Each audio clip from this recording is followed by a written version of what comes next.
자, 법적 카르텔 이야기. 이 주제하고 다음 주제는 정변이 관련이 있는 건데요. 지금 말하면 안 될 것 같은데. 아니, 첫 번째는 법적 카르텔이고 두 번째는 의대, 학대 이그 이야기인데 판검사 입건이 10,000건인데 정식 기소는 0건이 들었다는 거. 와, 부럽다.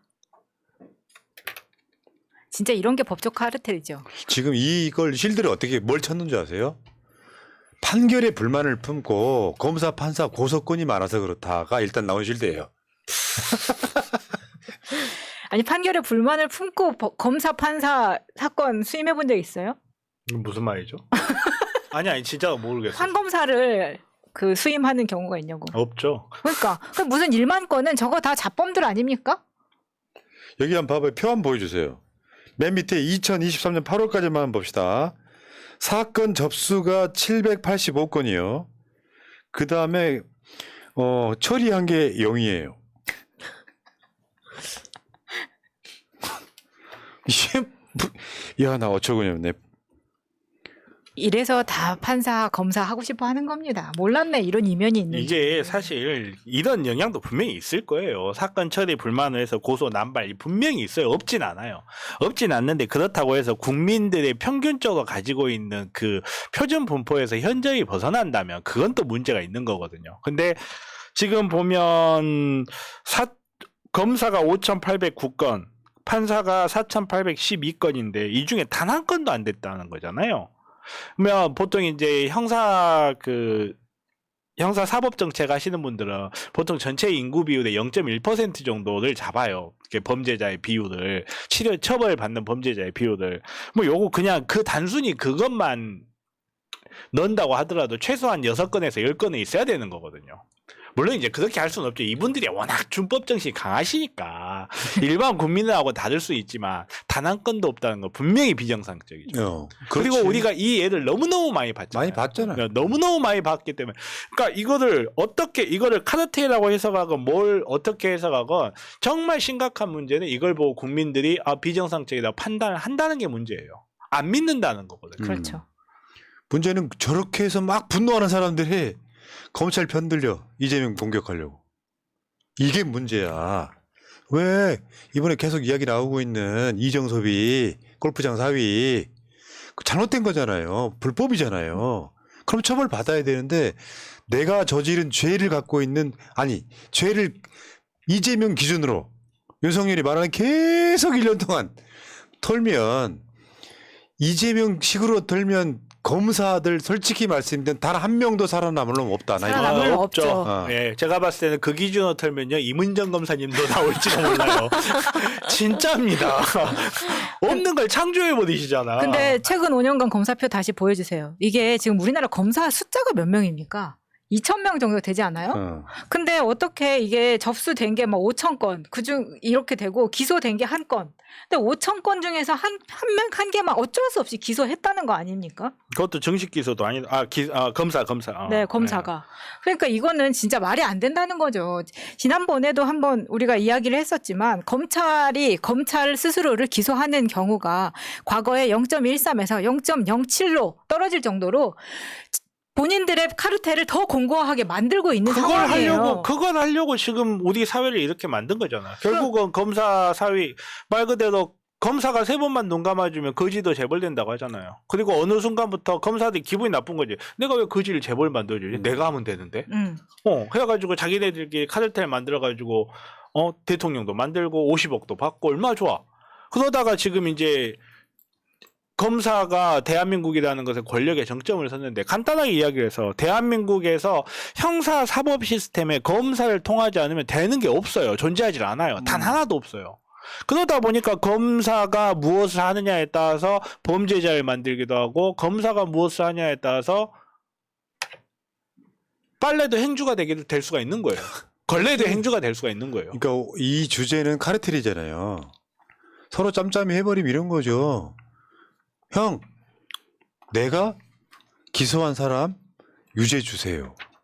판사랑 둘이 술 먹는 거.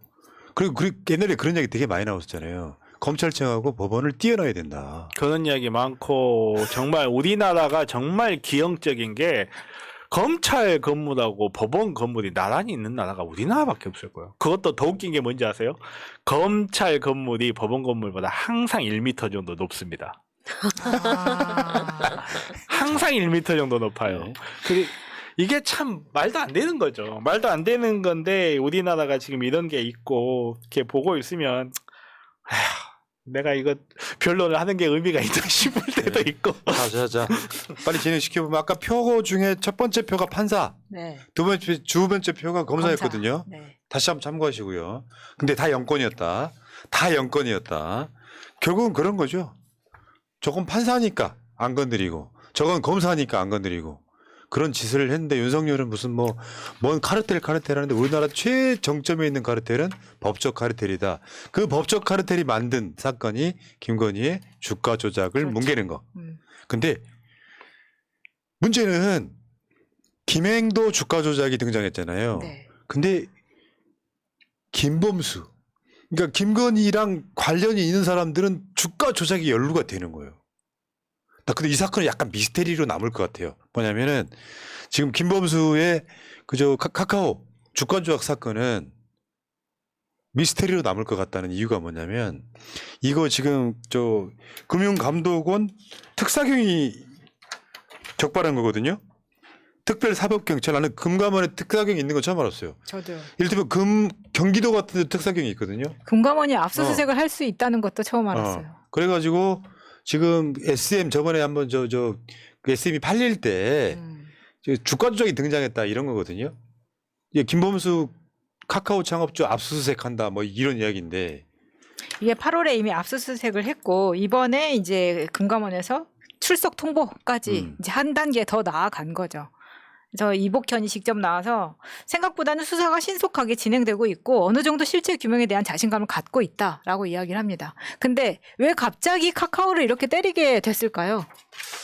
그러니까 그게 미스테리로 남을 가능성이 높아요. 네. 이 전까지 사실 이 이야기가 SM 시세 조정이라는 게 SM과 이 이야기가 나올 때가 한참 전이거든요. 그런데 갑자기 이 수사를 시작하면서 카카오를 타깃으로 잡습니다. 이게 분명히 김범수는 김건희하고 특수관계인 건 맞아요. 유명한 거지 뭐. 언니가 좀 KBS들을 좋아하더라고요. 김범수. 저는 아무 말도 안 했습니다. 진짜입니다. 그래서 지금 떠들고 있는 이 사진도 뒤에 있는 게 언니고 앞에 앉은 게 KBS입니다. 근데 이 사진도조차도 르네상스 호텔에 있는 레스토랑이라고 합니다. 너 이번에 들어가 못 나온다. 저는 사실만을 말했을 뿐이에요. 그런데 이제 어저께 SM 시세 조정 의혹의 카카오 투자 총괄 대표가 아예 구속이 됩니다. 그러니까 사실 김범수 우리 KBS는 굉장히 쫄려 있는 상황인 거죠. 그러니까요. 네. 이유를 모르겠고 뭐 어떻게 보면 포털 길들이기에 처음부터 시작해가지고 수많은 생각을 하게 하는 거예요. 요거를 지금 이복현이가 사실은 금감원 특사경 특별사법경찰을 이용해서 털었다라고 하는 것은 딱 타겟이 지목돼 있다 이런 느낌도 좀 들고요. 그리고 최근에 엊그제인가 JTBC 단독을 봐도 어마어마한 주가 조작 사건 또 터졌어요. 그러니까 김건희를 제외한 주가 조작 사건은 이미지 관리 차원에서 해요. 근데 김건희 수사만 못하고 있는 것도 핵심이죠 사실은. 복현이가 한번 제대로 덮어줬었죠. 증거 못 찾았다. 한 톨도 없다 확신한다. 진짜 부럽더라고요. 우리 장모님은 신원 한 장도 뭐 남에게 손에 끼친 적 없다랑 똑같은 말이지. 진짜, 한 톨, 신원 한 장. 언니 곁에는 저렇게 힘 있는 검사들이 항상 저렇게 보호해 주더라고요. 지금 그 이복현이가 영등포 의뢰에 나온다는 소문이 바다예요. 아니다, 페이크다. 한동훈이 나온다는 소문도 바다해요. 네, 뭐 동작 의뢰 나온다 그랬다가 그 소문도 바다해요. 간다 그랬다가 지금 지금 쇼핑 중이에요. 지역구. 그쪽 소문을 들어보니까 이복현이가 그만두고 후임 금감원장이 물색하고 있다라는 소문까지 들려요. 이제 여의도를 가시면은 여의도 광장을 중심으로 국회가 있는 서여의도가 있고 여의도 광장 중심으로 KBS 별관이 있는 동여의도가 있어요. 동여의도에 금융감독원이 있잖아. 근데 그 금융감독원이 영등포구 여의도동이잖아요. 영등포을 그러니까 거기서 출마를 하네 안 하네 이 이야기가 나오는 거죠 지금. 그러니까 영등포을이 지역구가 묘해. 여의도에서는 민주당 표가 잘 안 나와요. 근데 그 영등포울이 신길동이랑 묶여 있어. 신길동에서 민주당 표가 많이 나오고 여의도에서는 안 나오고 이런데 거기서 이제 이복현이가 나오네 만에까지. 잘 생각해라. 서울에서 지지율 25%더라. 그냥 거기 있는 게 나을 수도 있어. 잘 생각해야 돼. 그다음에 이제 다음은 마찬가지 저번에 기억들 하시죠? 시생조정과 관련해서 남부지검까지 금융조사부까지 의뢰된 적이 있는데 수사로 진행되지 않았습니다라고 검사가 말한 부분입니다. 네. 그러니까 김건희는 검찰에서 보기에도 이거 수사 진행하지 않고 있다라고 알고 있는 거예요. 법조 카르텔을 단적으로 보여주는 김건희 주가 조작. 요건 쏙 빼고. 그러니까 니들이 욕을 처먹는 거야. 뭐 있잖아, 뭐 서민 힘들게 하는 아프게 하는 범죄는 일망타진하겠다 하지만 그 위에가 하나 있잖아. 못 건드리는 언터처블이 있잖아. 그러니까 다른 주가 조작 사건을 볼 때마다 많은 사람들이 뉴스에서 주가 조작 사건 터져서 뭐 수사에 막 압수수색 일망타진 이렇게 나오잖아요. 그거 안 보여요.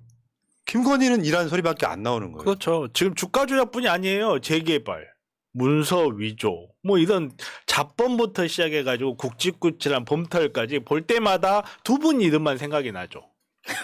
딱 두 분 이름이 생각이 나요. 두 사람이라고 해주세요. 아, 예, 인정을 알겠습니다. 단어 하나에. 예. 아무튼 그분들만 생각이 나죠. 그거 어떡하겠어요. 이제 고속도로 봐도 생각난다. 자, 어쨌건 법조 카르텔의 단면이었습니다. 자, 여기까지